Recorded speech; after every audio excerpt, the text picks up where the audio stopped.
Hey everybody, Happy New Year, January 1st, 2020. It's bound to be a whole lot of political action this year. I've started my own by continuing my protest that I started in Florida about a year and a half ago regarding the incarceration of children from undocumented adults and putting them in for-profit prisons and with no plan to return them to their parents. I find this incredibly unacceptable. It continues to this day, even though they are not on the front page of the newspapers. They aren't in the headlines of our media. Those children are still there. It's still happening.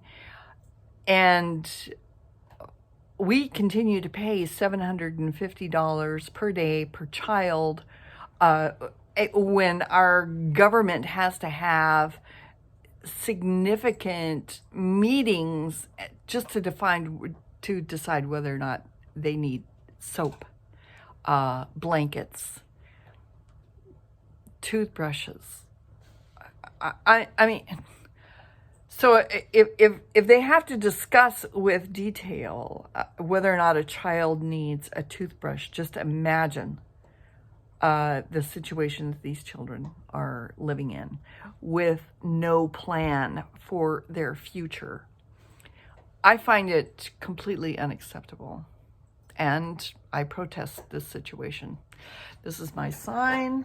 It's right there.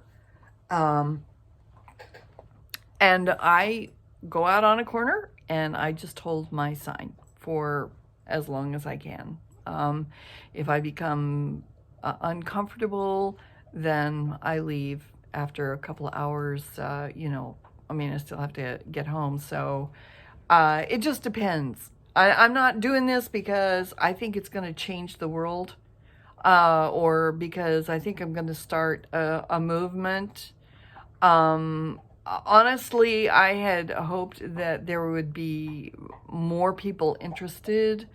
I don't understand exactly how we're not in the streets every day on a lot of the issues that are happening in our country right now.